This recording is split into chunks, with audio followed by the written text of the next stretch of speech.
Appreciate you guys. So I want to highlight three things about Latino Voices in Tech that we want to highlight, the three pillars, if we can call it that way: accessibility, visibility, and representation. That's what we want. Latino Voices in Tech, and the reason why we call it Latino Voices in Tech is because our voices have power, our stories have power, especially when we have the opportunity to tell our own stories in our own voices. And a lot of times, oftentimes, people want to tell our stories for us, but it's really important for us to have the opportunity to use our power. Temuco, all right. So thank you guys, thank you everyone for coming. We're Latino Voices in Tech, and we are really excited to be here. Laura's been with us since we started 1 year ago, a little bit over a year ago. March 15th of 2025, actually. And well, this is about voices. I mean, we get confused with Latinx in tech. Correct. We're confused with Latinos in tech. We are Latinos in tech, but we are Latino voices in tech. And I want you to tell me a little bit the voices part, Laura. Yes. Latino Voices in Tech, and the reason why we call it Latino Voices in Tech is because our voices have power, our stories have power, especially when we have the opportunity to tell our own stories in our own voices. And a lot of times, oftentimes, people want to tell our stories for us, but it's really important for us to have the opportunity to use our power. And oftentimes, people want to use it and manipulate it and tell those stories. And so we wanted to have a series where we get to use it and use our authenticity. And so it has been a vision, and it has been a long time coming that Andres and a lot of people behind the scenes, I will say, have worked really hard to make this series come to fruition, and just really happy to be a part of it from the beginning. And Andres, really proud of you from our little room that we started in, and to see us a couple blocks down the way with our maybe 25 people audience. And here we are today at Michigan Tech Week. I'm really proud of you, Andres. Yeah, thank you, Laura. So I wanted to say, appreciate you guys. So I want to highlight three things about Latino Voices in Tech that we want to highlight, the three pillars, if we can call it that way: accessibility, visibility, and representation. That's what we want. We are an entrepreneurial community, because we are. Immigrants. I'm an immigrant. I came here 4 years ago, and I'm an immigrant with no connections, and started grinding, hustling the Detroit culture. And as an immigrant, we always do that. But the main businesses, the Latino stars, are like the typical traditional businesses, survival businesses, and traditional businesses that we are targeted as a demographic, like construction, roofing. I love taco trucks, restaurants, and everything, but we don't have that many representation of Latinos in tech. And that's why we need visibility, we need access to opportunities, and representation as a whole. And that's why we're bringing this storytelling format. We're talking about the stories behind the founders, the story behind everyone sees the top of the iceberg, right? Right. So you made it, you like a 1 million round, 2 million round, but what's behind the story, right? They see you take the picture at the top of the mountain, but they don't see the climb, right? Correct. And so everyone gets excited and they say, oh, I can do that. But they don't realize the climb, the grind, all of and I use this often because Liliana, who is the partner of Andres, and they work very hard on a lot of things that they do together, have said, con las uñas, right? They say that all the time. They've said it to me multiple times, but it's the grind, it's the grit, it's the late nights, I'm putting my own money into this. I'm gonna do this, even though everyone has told me I can't do this, when people have told me no, and I've walked into the room and so many doors have been slammed on me, and so many funders have said no, and I haven't been given access to capital, or they told me, oh, well, you can come and do this. We'll give you, we'll do Latinos in tech, and you can do a mobile mural, or you can do bomba dancing, or you remember this, Andres, you remember how frustrated I was, and that's going to be your Latino in tech. No, we are Latinos in tech, and we are doing amazing things, and we are talented, and we are tech entrepreneurs, and we are innovative, and we belong in this space, and every single one of us has access, and we are talented, and we deserve to be here. And so every one of you deserves to be in these spaces and in these rooms, and these stories are testimonies to that. So without further ado, I'm going to let Without further ado. So we're going to, and we're ready to go with our first speaker of the day.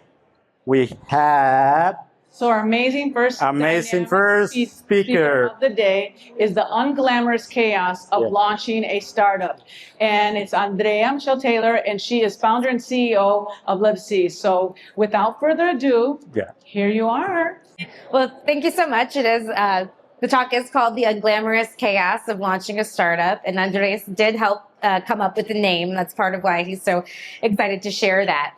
And so, I'll share a little bit about my story today with a couple of takeaways that I think are pretty meaningful since I launched my company. And so to start with the unglamorous part, before that, there was a glamorous part. Prior to starting LibC, I worked in private equity as a senior vice president.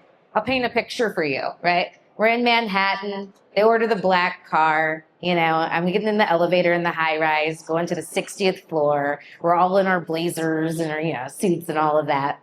And at this time, and I'll get into what LibC does, we're an agentic AI company, right, for multifamily real estate.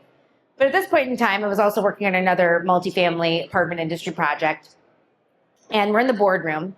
And at this point, the PE firm had given me an $8 million budget. Keep this in mind because I go on to try to raise $500K, and that was pretty tough. But at this point in my life, I had an $8 million budget, and the purpose of the meeting was to get to $12 million, okay? And so we're pitching, the meeting's going well, and, we're doing the math. But I look around the room. There are 11 people in the room. I'm the only woman, and I'm the only person that looks like me in that whole room.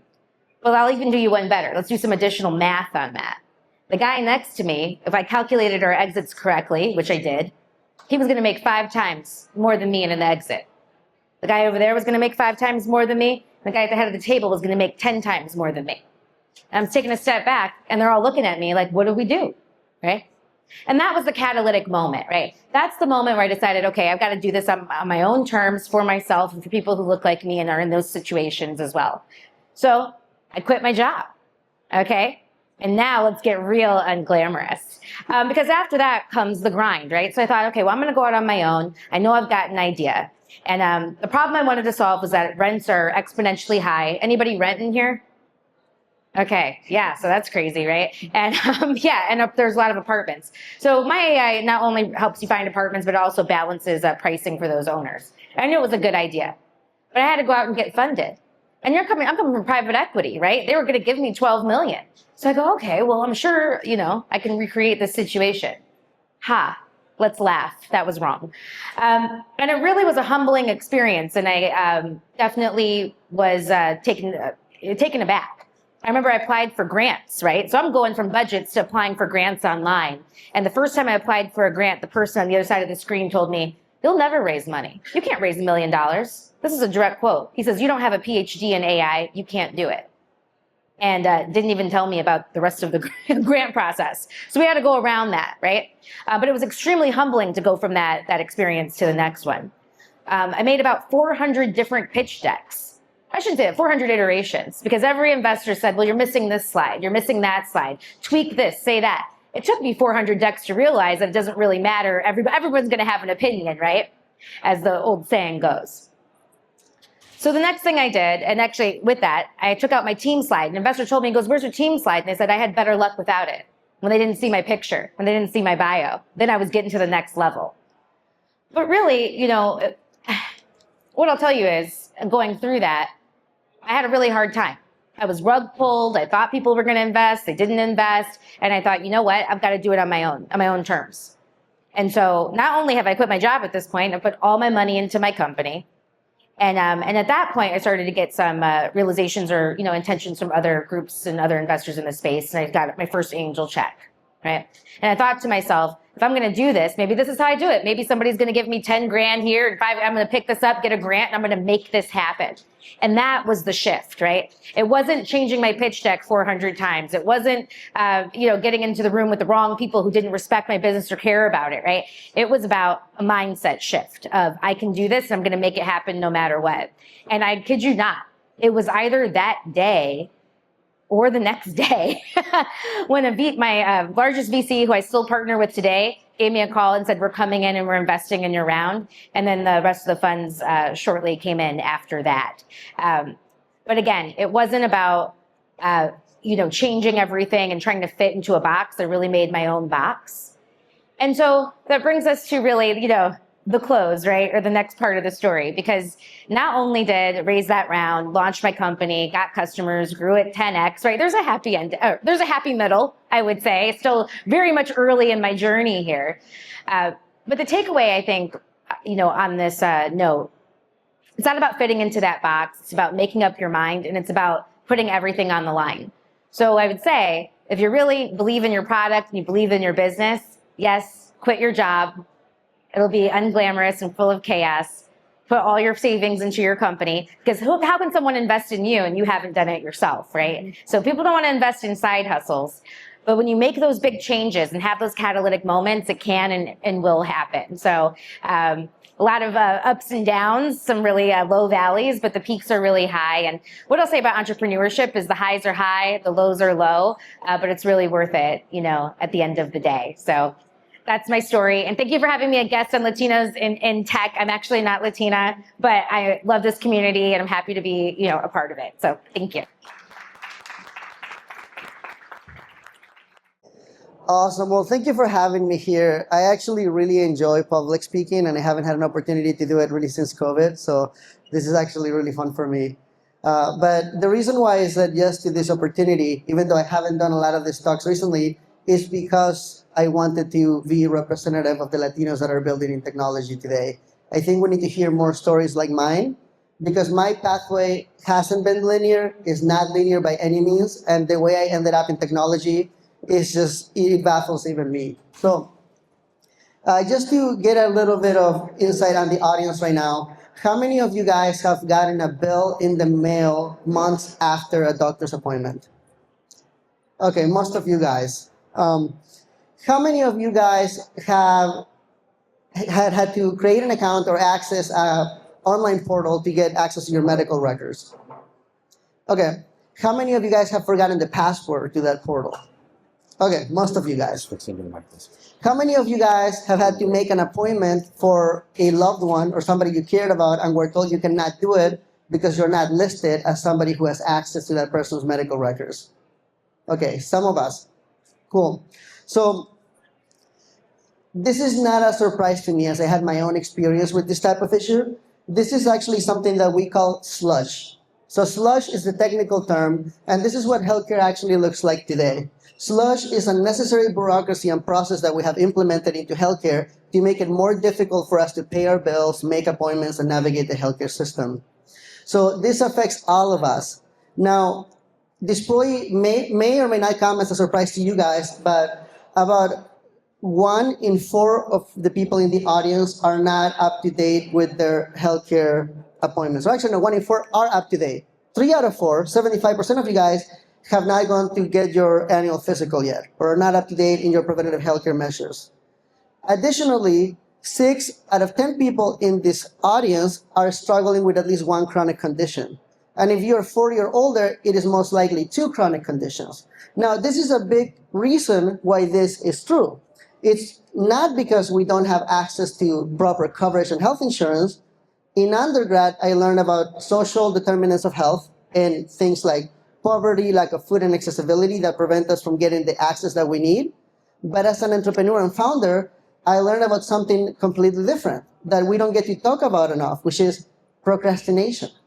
A big part of the people who don't go to the doctor have health insurance, have the money to get treatment, and they simply don't do it because of the sludge. Now, I'm here to tell you about an optimistic future, and this is the future of AI. Now, we like to be afraid of AI, but I'm here to help you guys, and I guess myself in return, embrace the opportunity and the possibilities of what is possible. Now, I'm talking about a future that is sludge-free, where we can delegate our care to an AI agent that has access to all of our medical records, whether it's your dentist, your mental health therapist, your doctor, all through one access point that you can speak to in natural language, in Spanish, in Arabic, in Mandarin Chinese, that can fully understand you and your healthcare profile. And the reason why this is personal to me is because 5 years ago, as I was building and closing my first startup, Todoly, is when I first realized what it meant to be sick. And what I mean by that was I started my first company right out of college. When you're under the age of 25, you're default healthy.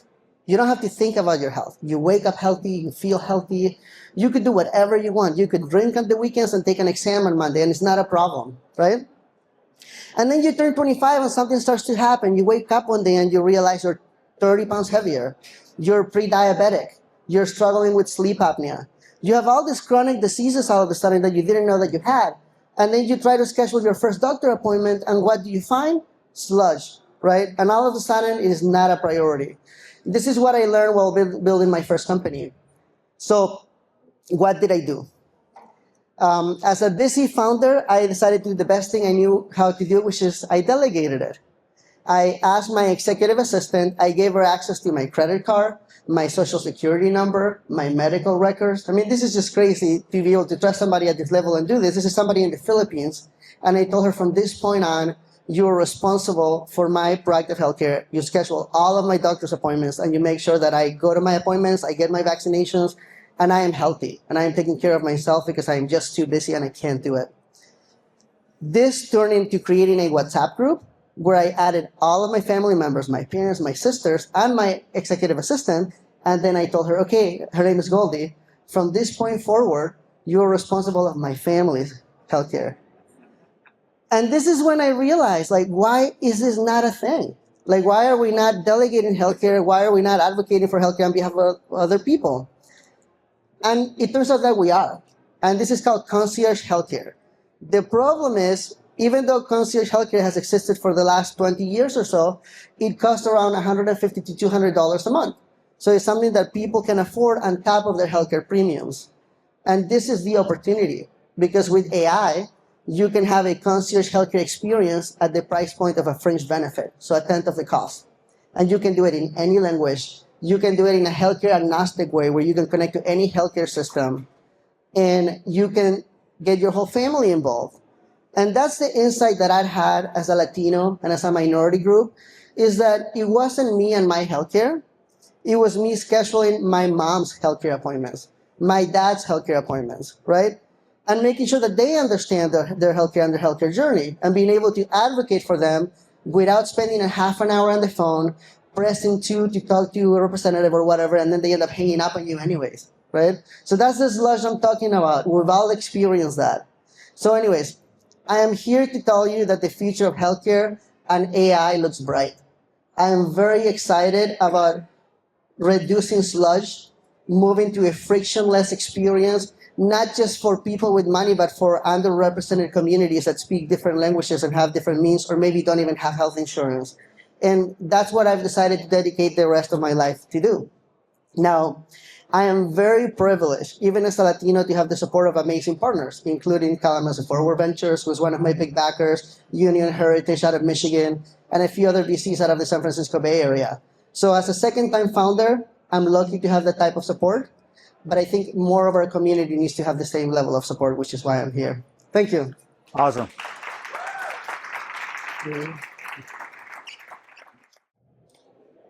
My story starts 25 years ago. I actually, in 2001, they wanted to turn down that building that you see next door. I was one of those architects that said, no, you're not. We actually presented a plan to rehabilitate the building back then. And our project is in that book. If you ever look at that book, open it up. It's there. And now I'm standing here in this development after 25 years. That's Detroit. Things take time, but they do happen. I came to Detroit to study how cities work. But what I found was a city that was falling apart, but it actually had all the tools to rebuild itself. So Detroit had the most sophisticated manufacturing infrastructure in the world. Stamping presses, supply chains, even logistic networks, incredible, all to move metal to scale. And all of it to do what? Cars, right? But in 2003, we were working on that master plan for North Corktown. You've seen that neighborhood. We realized there was something missing. People walking in the dark. There were no street lights back then. So I did something that no architect would do. I actually went and talked to a metal stamping supplier and said, would you team up with me to design a light? Let's do a light together. They said, you're crazy, what? And we did the Stala. That was built, a light, we fabricated in a stamping plant, and if you walk North Corktown 20 years ago, you still see it. And that's when it changed everything for me and to my partner designer, Matt. We actually realized that Detroit doesn't have a manufacturing problem. It actually sometimes has an imagination problem. An architect from Mexico City working on the automotive capital of the world. Nobody gave me a playbook. Nobody said, this is the box that you have to think on. I actually never saw the box. And it actually became our tagline in Design Think Tank. We don't think outside the box. We don't even see the box. Ask yourself, do you see the box? So 20 years, that conversation that I started with my co-founder, Matt, continue. If a street light can actually come from the same lines that build doors, what else can we do? And that was when PAD started. Pad.space. What if what we can build is the actual house, not just the light that is in front of the houses, but the walls, the house. So we use the most advanced manufacturing processes to think about manufacturing in mass the houses. So imagine this, using the knowledge in Detroit to create something else than cars, and using that knowledge to do it in mass production. Build in Detroit, by Detroit, and using what Detroit does better than anywhere in the world. That's PAD. So we did it again. We did it again. We thought differently. We didn't even see the box. So 25 years, community projects, networks, community, helping Latinos create and come back from COVID. So many master plans, lighting systems, community projects taught us something. And it is what does community need? And we realized that there was an actual important thing that was not there. That is affordable housing. But an affordable housing that actually changes with your life. Imagine a house that starts as a studio, and then you add the pieces to go through your life. So the more we learn and we listen from these communities, it came clear to us this was the right place to build PAD. And that's what we're doing. We're here in Newlab, creating the future of housing. So the idea is that we're creating a home that doesn't require FICO scores. It doesn't require you to be approved by a bank. 25 years ago, started my story. They say, what do you think is to be a Latino founder in Detroit? And I said, well, if I would have seen and stayed in the status quo, I would have seen what everybody saw. I would see a city that is in flight. I would see a city that happened before, right? We all talk about Detroit in the past. How great was this? But thinking outside the box, well, actually not. Not seeing the box actually gave me the opportunity to not fit in. I didn't see what everybody else saw. I saw stamping presses that instead of fenders can do walls. I saw empty buildings that's where we're gonna go, can become PAD communities. So this is what we're doing. And we invite you to think not outside the box, but really to not see the box. Thank you.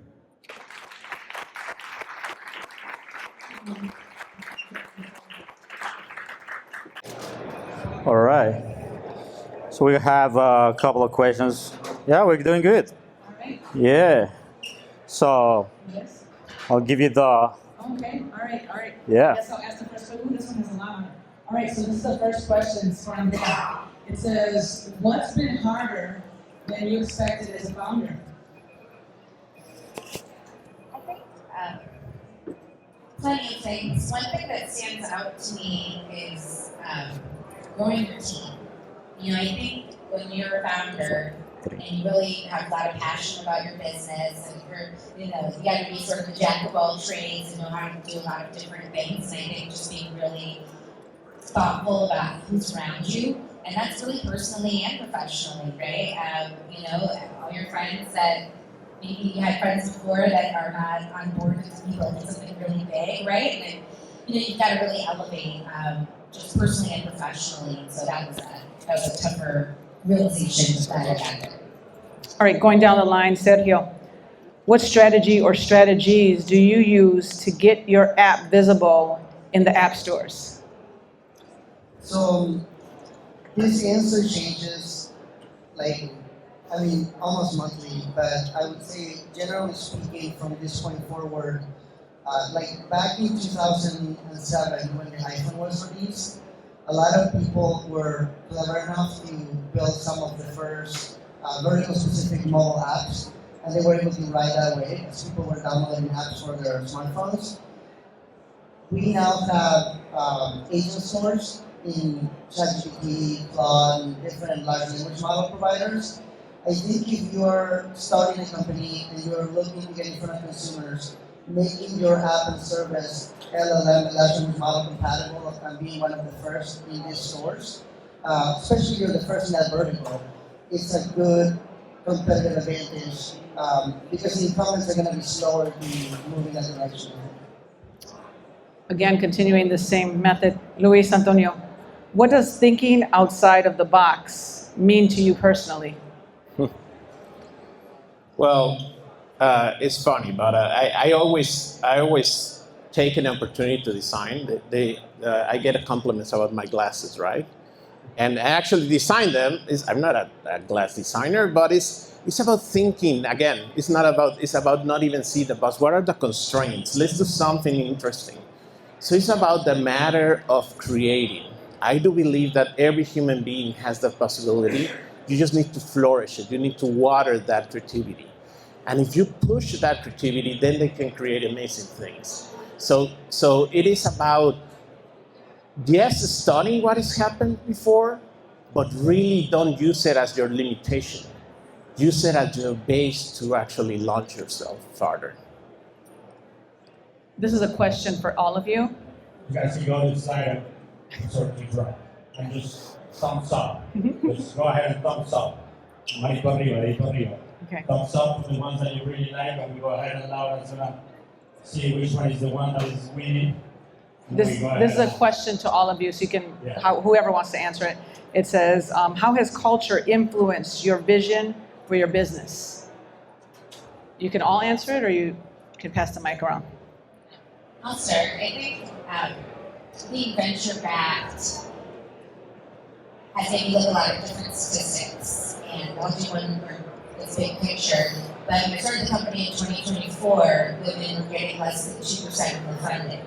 In 2025, women are getting less than 1% of the funding, and I think we're bouncing all the way back up to 2% in 2026. But I take that very seriously. I'm really intentional about being about the way that I'm getting funded, about being represented in these rooms and having these conversations and not just, going with the flow, if you will, on that. So I'm just very aware of the statistics, more painfully aware than I was even in corporate America. And I just think it's really important for all of us to build showing up and keep telling our stories because it does make a difference. We want to get those numbers way up.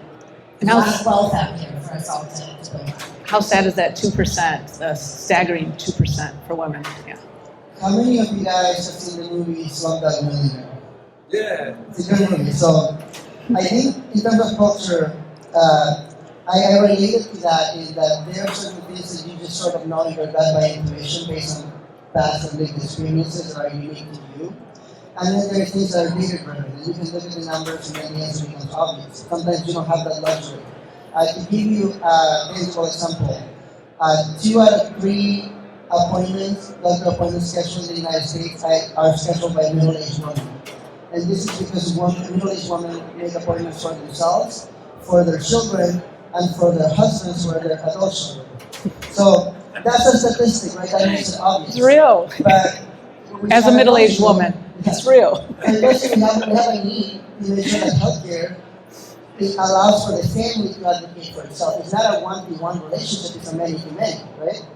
So that's obvious when you look at the numbers. But when you don't look at the numbers, when you grew up Latino in the United States and you're 12 years old and now you're translating for your parents when you go to the doctor, and that's the world you grew up in, suddenly you don't need to look at the data, you don't need the numbers, you just know it in your gut that we need to make sure we have family accessibility and advocacy in healthcare, right? So that's how I would say culture plays a role. Oh, yes, I think culture is important. It actually not just about what influence, but what you create in your company. I think that's in our own design think tank. We don't call them employees; we call them minds, and everybody's a mind, and that's it. There's no title. It's about that. It's about what you can bring. So the culture that you inherit, but also the one that you create in your team, I think is important. This question is to Sergio. What's something people misunderstand about healthcare system today? Yeah, I think we're very pessimistic about healthcare. Because of the picture I showed about the sludge, it seems like an impossible problem, and I think that's a misunderstanding. I genuinely believe that AI is going to have some of the biggest impacts on two industries. One of those is government, and the other one is healthcare. And the big reason why is because it's so bureaucratic and it's so difficult to navigate. So I think a lot of founders or people tend to shy away from healthcare because it's too big of a problem, it's too complex of a problem. And I think that's the misunderstanding. It's like, yes, it is, but that's actually the opportunity.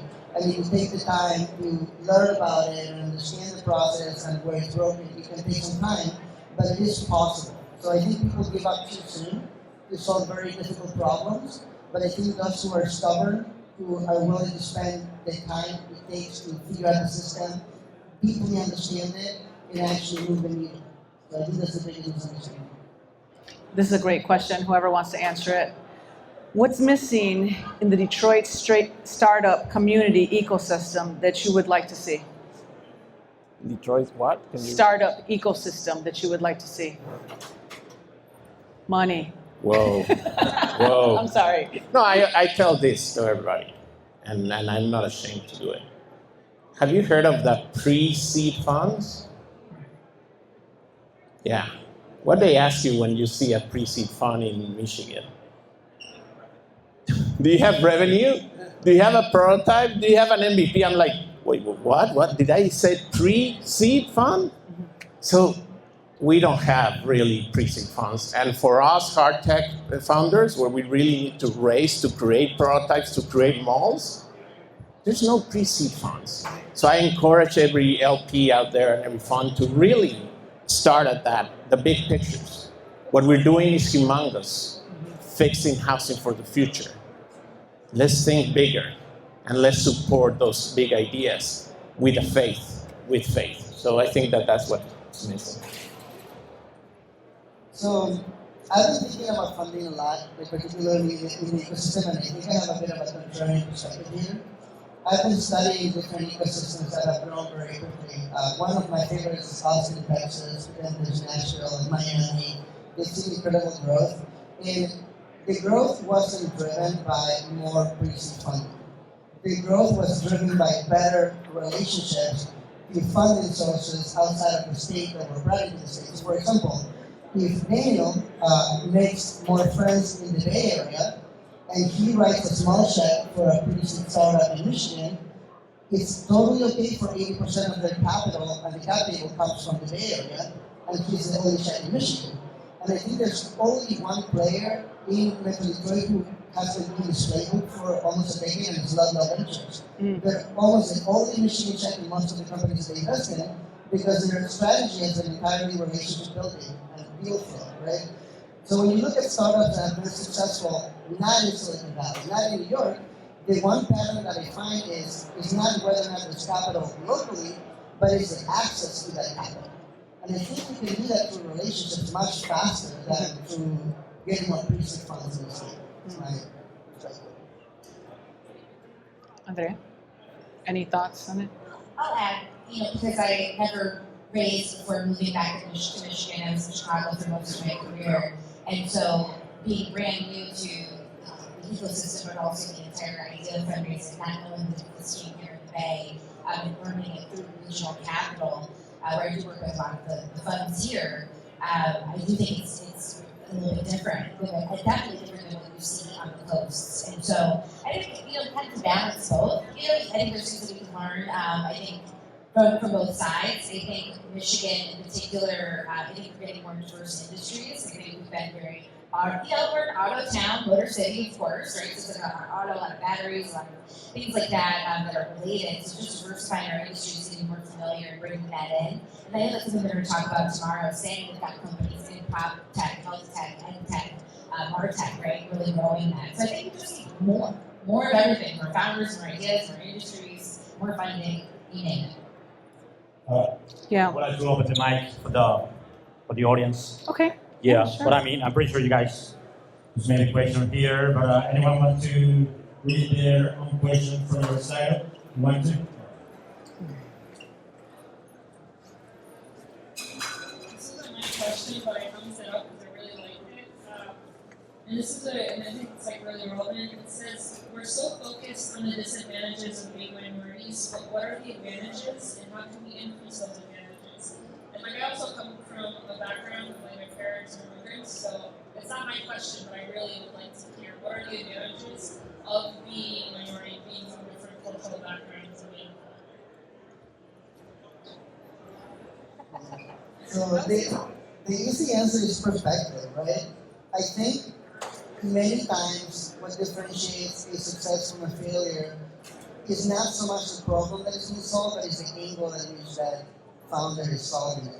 Like you'll have 5 different startups that are solving the same problem, but one of them just happens to have the right perspective on how to solve it. Maybe it's just like one feature or just like one thing that they pay more attention to, or they believe was more important than all the other ones, and that happens to be the unlock. I think this is not just an advantage as a minority, but just whenever you have a unique perspective, there's a flexibility to that because you see things differently, you see things the way that other people wouldn't see it. At least in my experience, when I built my first company, a big reason why we kept moving forward and making progress was because I kept coming up with things that people thought were stupid, and I was stubborn enough to do them anyways, and then they turned out to be right. So I think that tends to be a lot. You just get lucky enough, or like you're right enough. You don't have to be right all the time, but a lot of that comes from just unique perspective. I want to actually chime in on this question or this comment also. I think oftentimes us not even knowing that it's failure, it's almost like the failure was not an option. It was that, okay, I'm just going to keep going because I don't know that I've actually failed. So I only know to continue on. And so you just keep going because you've already been at that low point. And so you don't even know that you're at that low point. So you just keep going and going and going and going. And you didn't realize that you've been lower than anybody else was even at the low point. And so now you've superseded everybody else. And so they're like, how did you get there so quickly? But they didn't realize that you started so low, but you superseded them because you never realized that you were so low. And so there's that grit and that determination that just kept you going, that grind that just kept you clawing and kept you moving. And so that momentum of not even knowing you were so far behind the start line. And so I think that sometimes it's just that determination of just keeping going, just not stopping, just keep going. All right, you see great questions here. Anyone want to read the questions? I see you. Anyone want to read? You? Okay, which one? Which one you like?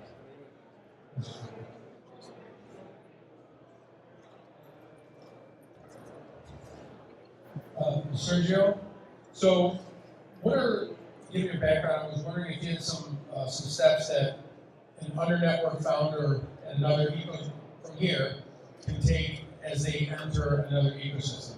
let's say Silicon Valley, like if we're here, we plan to go out there, what can we do before we go? Yeah, so send me an email. These walls are made up.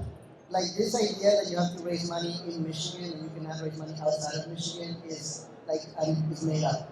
This idea that there's not enough capital in Michigan is also made up. Like you can raise money if you're a good company and you make good progress and you build something that people want, right?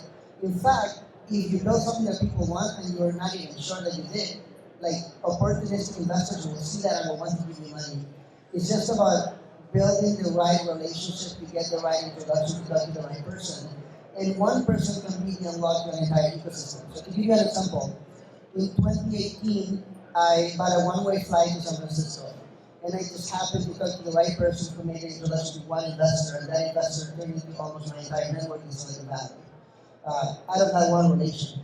So just keep networking. I guess the number one rule is don't be an asshole. Right? Like people want to help you if you're nice. Yeah. And yeah, don't buy into this idea that there's not enough capital, you can't raise outside. Like, just figure out, okay, who is the person who has done it? Can they make an introduction? And then that's how you build that network.